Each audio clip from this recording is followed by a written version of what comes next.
माननीय देशाचे पंतप्रधान नरेंद्र मोदी साहेबांचा विचार घेऊन महाराष्ट्राचे मुख्यमंत्री महाराष्ट्रभर मला वाटतं जे विकसित महाराष्ट्र विकसित भारत जी कल्पना आहे आणि मी पुणेकरांचं मनापासून अभिनंदन करतो की 119 नगरसेवक आम्हाला दिल्यानंतर महापौर असेल उपमहापौर वगैरे नेते स्टँडिंग पद मिळालं आहे। मी माननीय मुख्यमंत्री महोदयांचं मनापासून अभिनंदन करतो की ही त्यांनी मला संधी दिली। तसेच भारतीय जनता पार्टीचे प्रदेश अध्यक्ष रवींद्रजी चव्हाणजी, आमचे नेते पुण्याचे केंद्रीय मंत्री मुरलीधर मोहोळ, चंद्रकांत दादा पाटील, माधुरीताई मिसाळ, शहराचे अध्यक्ष धीरजी घाटे, माननीय महापौर नागपूरताई, उपमहापौर गणेशजी बेडकर, सर्व नगरसेवक आणि जो माझ्यावर विश्वास टाकला आणि येणाऱ्या पुढील काळात स्टँडिंग कमिटी चेअरमन म्हणून जी शहरातली आव्हानं आहेत नक्की ती पूर्ण करण्याचा प्रयत्न राहणार आहे।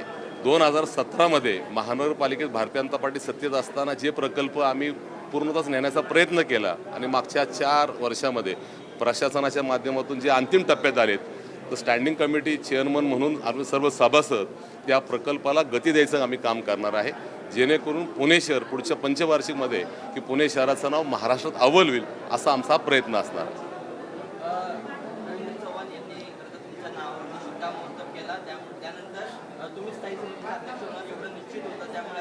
आगामी काळामध्ये तिजोरीच्या चाव्या तुमच्याकडे असणार आहे। पुण्यासाठी कशा पद्धतीची आर्थिक तरतूद जी आहे किंवा कुठल्या प्रकल्पासाठी असं काही विजन प्लॅन डोक्यामध्ये आहे का?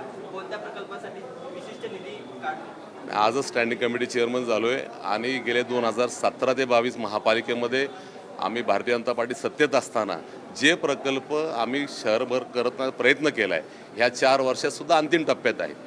मला असं वाटतं की हे प्रकल्प पूर्ण करणं असेल, राज्य सरकारच्या माध्यमातून निधी नसेल, केंद्र सरकारचा निधी असेल, हा सर्व प्रयत्न करून मला वाटतं महसूल वाढ करण्यासाठीचा हा प्रयत्न असणार आहे। शहरामध्ये आपण महानगरपालिकेत प्रकल्प करत असताना महसुलीसुद्धा वाढ झाली पाहिजे।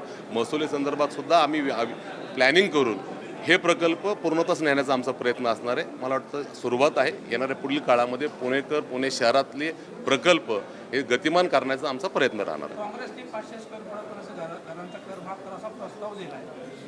आता स्टँडिंग कमिटी आल्यानंतर अनेकांचे प्रस्ताव येतात आणि मला वाटतं की आम्ही सत्ताधारी आहोत, पुणेकरांचं हित कशामध्ये आहे, कुठले प्रकल्प केले पाहिजेत त्याचा आढावा घेऊ, आयुक्तांचा अभिप्राय घेऊ, पार्टीमध्ये आम्ही ठरवू आणि ते शहराच्या विकासासाठी शहरासाठी जे त्याचा आम्ही प्रयत्न करू।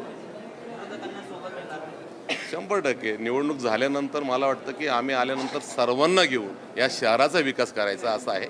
विरोधक जरी असले तरी ते नगरसेवक आहेत, त्यांच्या भागातून निवडून आलेत। आम्ही भारतीय जनता पार्टीचा अजेंडा आज शहरभर विकसित महाराष्ट्राच्या दृष्टीने आम्ही करणार आहे, त्यामुळं शहराचा विकास हा आमचा पहिला दृष्टिकोन असणार।